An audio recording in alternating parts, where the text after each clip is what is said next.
Agora faltam 10 minutos para as 4 horas da tarde, hora da gente conversar com o Edgar Miguel.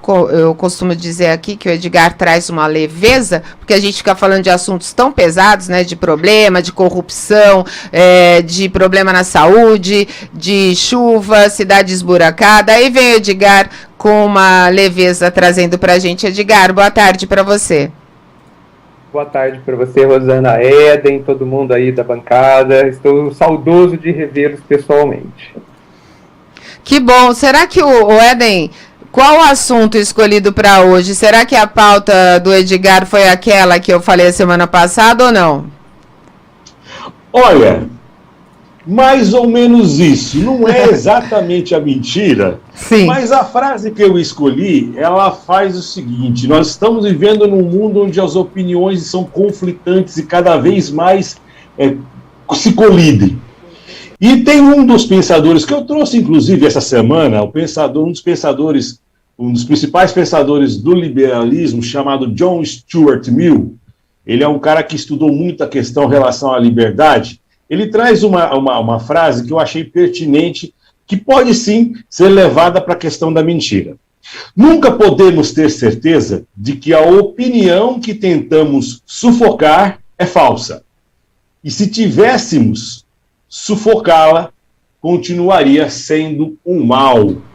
Mesmo eu sabendo que a pessoa é mentirosa, meu caro, ou que a opinião dela não tem sentido nenhum, mesmo assim eu não tenho direito de sufocá-la, ou eu tenho o dever de sufocá-la? Meu caro Edgar, boa tarde. Boa tarde, Eden. Nossa, faz 2 semanas que você está pegando firme, está ficando muito estimulante. Olha, Eden, nós não podemos fugir das nossas responsabilidades, no meu entendimento. Né? Responsabilidade com o bem geral, com o nosso bem, o bem de todos, e com os grandes padrões éticos. Então, tudo aquilo que cause algum mal, e aí a desinformação, o estímulo ou a manutenção da ignorância em nós e nas outras pessoas, eu acho que deve ser profundamente desestimulado. Né? Eu acho que a colocação dele é no sentido do respeito que nós devemos ter à opinião do outro, ao direito do outro ter uma opinião, de ter um posicionamento. Isso eu acho que tem que ser um ponto pacífico cada vez mais, apesar que a gente vê que respeito é o que falta. Agora, sobre a ideia em si, nós precisamos trazer luz a ela, o mais possível. Não que a luz esteja conosco, longe disso, mas nós precisamos fazer uma análise crítica, fazer uma análise de benefício e malefício do uso dessa informação e nos posicionarmos com muita clareza. Né? Agora, com respeito, com o direito do outro, pensar como ele quiser, mas é claro que sempre cada vez mais pensando no coletivo. É assim que eu penso. Queria saber o que vocês acham. Ô Edgar, eu concordo com você, mas eu queria que você também fizesse uma leitura sobre a mentira é um erro. Concorda? E quando eu erro, eu assumo. Então, o que a gente vê, eu vou trazer mais para a nossa política. Existem mentiras que são grandes erros e que, se você assumir as consequências e os erros, fica mais bonito para você do que você continuar escondendo. Concordo plenamente. Né?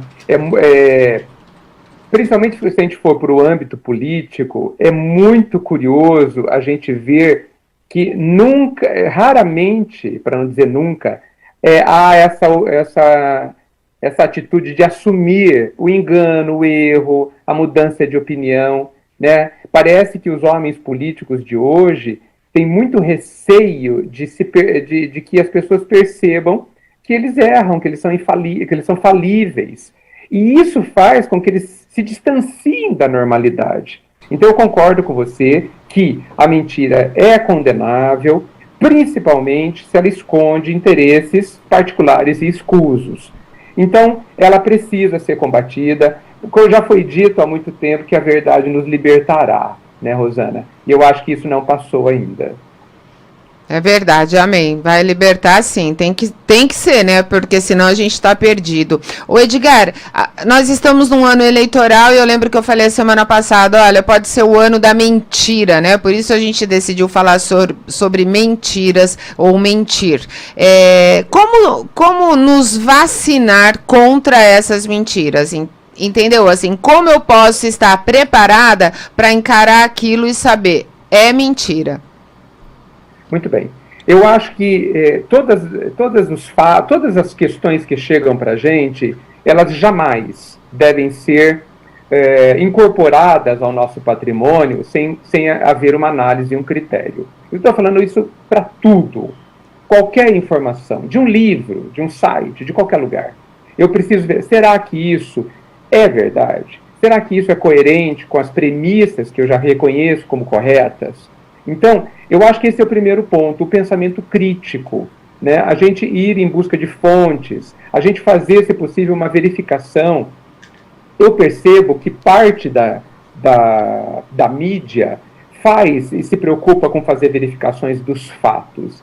Eu acho que cada vez mais essa seria uma prestação de serviço de monumental valor quando alguém apresentar uma informação e o veículo de imprensa buscar verificar a autenticidade daquela informação. Isso seria uma prestação de serviço monumental. Por quê? Porque nem todos nós temos condições de verificar os fatos. Nem todos nós. E existem instituições como a imprensa que têm muito mais condições e, além do que, estão preparados para isso. Edgar, tem uma frase que foi encaminhada aqui pelo Alex que eu acho interessante e que se encaixa no assunto de agora, porque é o seguinte, a frase é a seguinte: não deixe que suas emoções superem a sua inteligência. E falando em mentira, muitas das vezes a gente acredita numa fake news vinda de qualquer um, principalmente daquele que quer tomar o poder pelo voto, e ele traz essa fake news apelando não para a nossa inteligência, mas principalmente para a nossa emoção. Putz, é que isso me agrada tanto, seria tão bom se acontecesse. Então, não deixe que suas emoções superem a sua inteligência, seria a frase que se encaixava completamente nesse assunto que nós estamos falando agora. A mentira nos pega pelas nossas emoções e não pela nossa inteligência, não é verdade? É verdade, e isso que você está levantando demonstra o quanto está nas nossas mãos o que a gente traz para dentro de nós. Esse é o grande ponto. O outro, ele tem inclusive a liberdade de falar a verdade ou a mentira. Isso é problema dele, vamos pensar. A minha responsabilidade é o que eu vou fazer com essa informação. Eu vou aceitá-la sem nenhum tipo de reflexão ou eu vou submetê-la a determinados crivos? Isso é muito importante. Agora, eu já disse aqui que dizem que nós somos seres racionais. Eu discordo plenamente. Nós somos ainda seres completamente emocionais. As emoções comandam o nosso dia a dia. E, como todo mundo já sabe disso, né, principalmente os grandes influenciadores, o uso principalmente do medo, né, de criar um inimigo para que a gente combata-o juntos, né, e acenar com ganhos fáceis, ou seja, usando a nossa preguiça normal, vamos chamar assim, são grandes técnicas utilizadas pelos mais simples dos influenciadores, né? Pelos mais simples. Então, vejam só como é fácil hoje em dia a gente se tocar de que depende dos nossos crivos e do autoconhecimento para que a gente não seja manipulado. E alerta geral, eu coloco aqui baseado no que você disse, todos nós somos manipulados. Edgar, 100% de nós. Edgar, só trazendo aqui, dando nome, como se costuma dizer, dando nome aos bois, o autor da frase aqui foi o Theo, o Alex acabou de me informar aqui, então obrigado, Theo, pela participação, participa sempre com a gente aqui. Muito bacana a sua frase e causa bastante reflexão, inclusive, né? Sim. E eu gostaria que o pessoal se tocasse, somos todos manipulados. Sempre. É verdade. Eu acho que a manipulação, ela vem de todos os lados, né, o Edgar? Você é manipulado pelos meios de comunicação, você é manipulado pelas redes sociais, você é manipulado, às vezes, pela sua família, você é manipulado pelos políticos, enfim, você, às vezes, acaba não sendo você por conta de toda essa manipulação. É isso.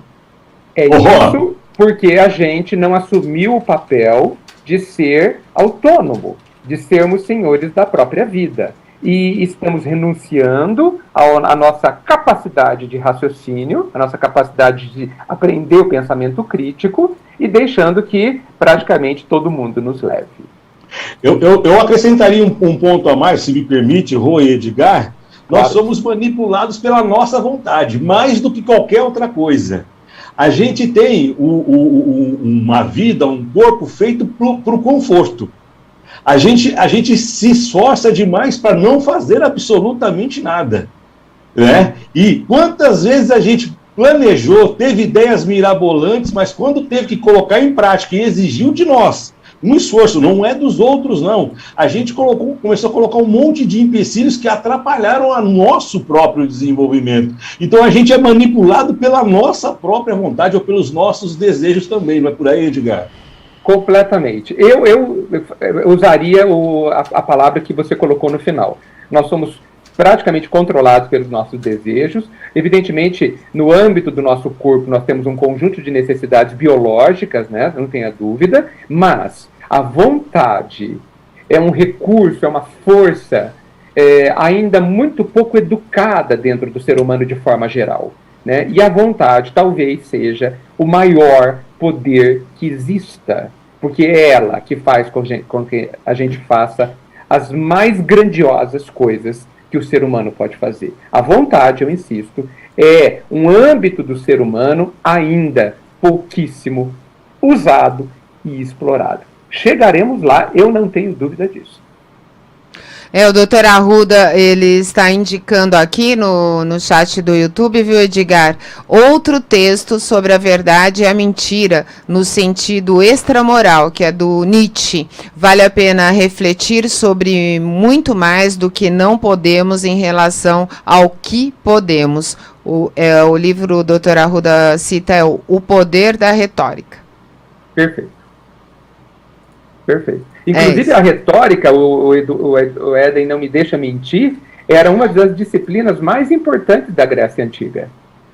Sim, principalmente usado pelos sofistas.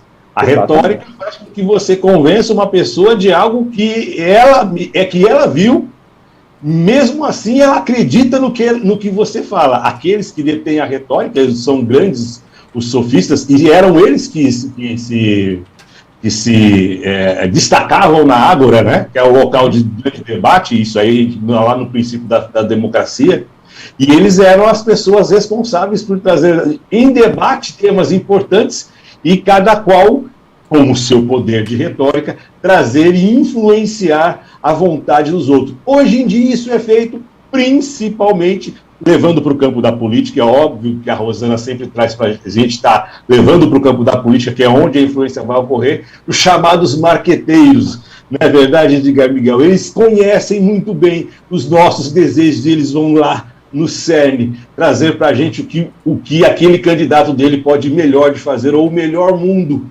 sempre utópico, que esse candidato pode trazer para a gente. E a gente paga por isso, né? A gente fica pagando aí 4 anos por tudo aquilo que a gente acreditou, mesmo sabendo que era mentira.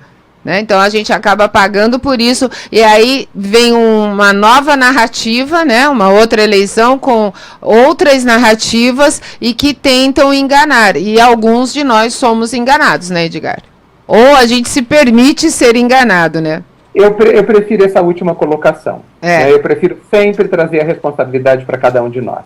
Nós nos permitimos, né? Por uma série de motivos, todos injustificáveis, nós nos permitimos sermos conduzidos. E depois ainda reclamamos. É uma coisa curiosa. É verdade. Bom, Acho que dá para encerrar por aqui nosso papo hoje com o Edgar, Éden. Ah, dá, já bastante assunto e vai ter muito mais coisas já na cabeça, já vai tá vendo aqui. Edgar, muito obrigada, viu? Um prazer falar com você e você trazer essas suas colocações, né, que são tão importantes para todas as pessoas em todas as esferas da nossa vida. Muito obrigada, Edgar. Eu agradeço igualmente a você, Rosana, ao Éden, que sempre me estimula, e a todos os ouvintes. Muita luz a todos. Amém. Para você também. Um beijão, viu? Agora são 4 horas, 4 minutos na PAN. A gente volta já já.